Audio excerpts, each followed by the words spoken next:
नमस्कार, मैं हूं नारायण शर्मा और आप देख रहे हैं AINS न्यूज 24 चैनल। अब खबरें विस्तार से। छत्तीसगढ़ कांग्रेस ने अपनी सरकार का घोषणा पत्र प्रस्तुत किया, जिसे उसने भरोसे का घोषणा पत्र नाम दिया। प्रदेश प्रभारी कुमारी सैलजा ने भारतीय जनता पार्टी के घोषणा पत्र की तुलना करते हुए अपनी पार्टी की सभी घोषणाओं को एक कदम आगे बताया, जिसमें धान का समर्थन मूल्य 3200 रुपये कहा गया और मरणोपरांत शव जलाने के लिए लकड़ी मुफ्त की घोषणा ताजी रही, क्योंकि अधिकांश घोषणाएं तो कांग्रेस पहले ही कर चुकी है, जैसे KG से PG तक मुफ्त शिक्षा। नई घोषणाओं में धान का मूल्य और स्वास्थ्य बीमा प्रति व्यक्ति 5 लाख और गरीबी रेखा को 10 लाख तक की सहायता भी शामिल है। यहाँ पर मोदी जी का नाम लेकर, प्रधानमंत्री जी का नाम लेकर आपके सामने भारतीय जनता पार्टी गारंटियां पेश कर रही है, और वो भी तब जब कांग्रेस पार्टी कितनी घोषणाएं कर चुकी है। हमारे नेता घोषणा कर चुके हैं। अब ऐसा लगता है कि शायद वो उसको देखकर घबरा गए, बौखला गए, असमंजस में पड़ गए और अपनी गारंटियां निकाल दी। अब गारंटियों का कौन भरोसा करेगा साथियों? कहाँ गए वो 15 लाख? कहाँ गए 2 करोड़ नौकरियां? जब जुमलेबाजी की पार्टी है, जुमलेबाजी की सरकार है, तो कौन सी गारंटी है जिसका यहां विश्वास किया जाए? छत्तीसगढ़ कांग्रेस पार्टी के घोषणा पत्र को लेकर छत्तीसगढ़ भारतीय जनता पार्टी ने प्रतिक्रिया व्यक्त की और कहा कि कांग्रेस का 2 पन्नों का घोषणा पत्र फुस्सी बम है और हमारा घोषणा पत्र एटम बम।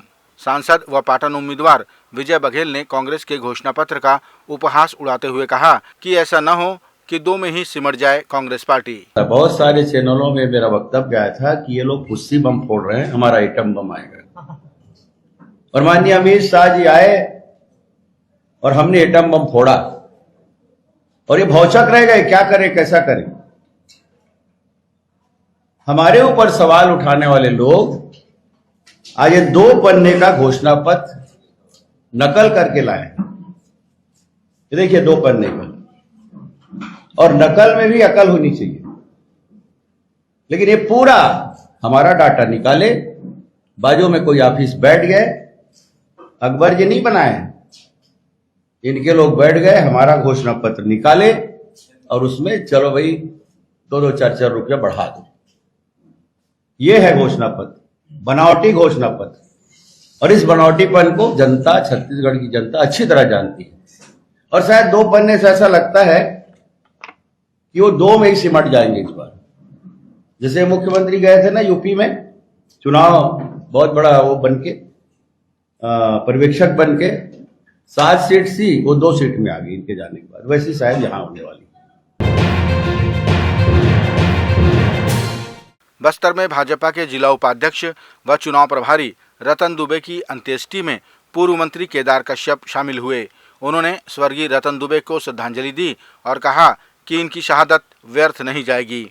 जानकारी के मुताबिक रतन दुबे को नक्सलियों ने एक चुनावी सभा के बाद मार दिया था, जिससे इलाके और भारतीय जनता पार्टी में शोक की लहर दौड़ गई थी, क्योंकि रतन दुबे भाजपा का पदाधिकारी भी था। केंद्रीय मंत्री व भाजपा की स्टार प्रचारक स्मृति ईरानी केसकाल पहुंची। यहां वे फरसगांव में चुनावी सभा करने आई थीं। केसकाल हेलीपैड में स्मृति का स्वागत कार्यकर्ताओं व पदाधिकारियों ने किया। यहां बाइक रैली का भी आयोजन किया गया, जिसमें स्मृति ईरानी ने एक्टिवा चलाकर सभी को आकर्षित किया। युवतियों और महिलाओं ने स्मृति ईरानी के साथ सेल्फी भी ली।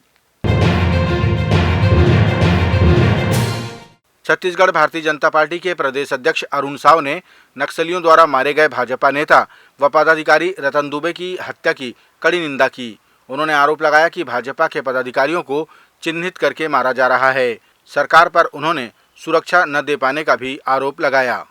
भारतीय जनता पार्टी के जिला उपाध्यक्ष होने के नाते वो हमारे प्रमुख पदाधिकारी थे और लगातार भारतीय जनता पार्टी के पदाधिकारियों को चिन्हित करके इस तरह से मारा जा रहा है। ये सरकार सत्ता हासिल करने के लिए भारतीय जनता पार्टी के पदाधिकारियों को चिन्हित करके हत्या करवाने का काम कर रही है। प्रदेश में कानून व्यवस्था नाम की कोई चीज नहीं है। लोगों की सुरक्षा ये सरकार नहीं कर पा रही है। और आज जिस तरह से लोकतंत्र में हिंसा का कोई स्थान नहीं है और छत्तीसगढ़ को रक्त रंजित करने वाली ये भूपेश बघेल की सरकार अब जाने वाली है। छत्तीसगढ़ की जनता ऐसी हिंसा बर्दाश्त नहीं करती है। इस घटना की जितनी निंदा की जाए कम है। छत्तीसगढ़ के मुख्यमंत्री भूपेश बघेल ने अपनी पार्टी का घोषणा पत्र राजनांदगांव में जारी किया। प्राप्त जानकारी के अनुसार छत्तीसगढ़ के बड़े बड़े नेताओं ने अलग अलग स्थानों पर पार्टी का घोषणा पत्र जारी किया। मुख्यमंत्री ने राजनांदगांव में पत्रकारों के सवालों के जवाब भी दिए। उन्होंने कहा कि हमारे घोषणा पत्र में महिलाओं और किसानों के लिए बहुत कुछ है। महिलाओं के लिए गैस सिलेंडर है, ठीक है। दूसरा आपके 200 यूनिट तक की बिजली बिल। तीसरा बच्चों की पढ़ाई निःशुल्क होगी। चौथा जो इलाज है अब वो 10 लाख तक के डॉक्टर खूबचंद बघेल, विशेष स्वास्थ्य सहायता में 25 लाख तक के, और दुर्घटना हो गया तो जितनी राशि हो। 1 मिनट उसे पूरी जवाब दे दूं। और ये ऋण माफी होगा, उसका लाभ तो भाजपा वालों ने ऋण माफी नहीं कहा। बिजली बिल हाफ की बात उन्होंने नहीं कही। शिक्षा में छूट की बात तो उन्होंने नहीं कही, ठीक है ना। तो उससे कई गुना ज़्यादा हम प्रत्येक परिवार को लाभ दे रहे हैं। 3200 रुपये यदि हम धान का कीमत दे रहे हैं। ये देखिए, एक चीज़ ये है, जो प्राइवेट बैंक है वो इसमें नहीं आएगा, लेकिन कमर्शियल बैंक में इसका लाभ मिलेगा। लेकिन लिमिट जो है वो जो हमारे कोऑपरेटिव बैंक में प्रति एकड़ जो ऋण लेने की जो लिमिट है उतना ही उसमें कमर्शियल बैंक में उतनी राशि उसके खाते में पहुंचेगा। छत्तीसगढ़ में आम निर्वाचन 2023 के अंतर्गत पहले चरण का मतदान 7 नवंबर को संपन्न किया जाना है, जिसे लेकर निर्वाचन आयोग ने संवेदनशील इलाकों में मतदान दल भेजने शुरू कर दिए हैं। कांकेर जिले के 3 विधानसभाओं के लिए मतदान दलों को हेलीकॉप्टर के माध्यम से रवाना किया गया। ये थे आज के प्रमुख समाचार। आप देख रहे थे हमारा लोकप्रिय यूट्यूब चैनल AINS न्यूज़ 24। अब हमें इजाज़त दीजिए। कल तक रोजाना की ताज़ा खबरों के लिए आप देखते रहिए हमारा लोकप्रिय यूट्यूब चैनल। हमारे यूट्यूब चैनल को लाइक, सब्सक्राइब और बेल आइकन के बटन को दबाना ना भूलें। नमस्कार।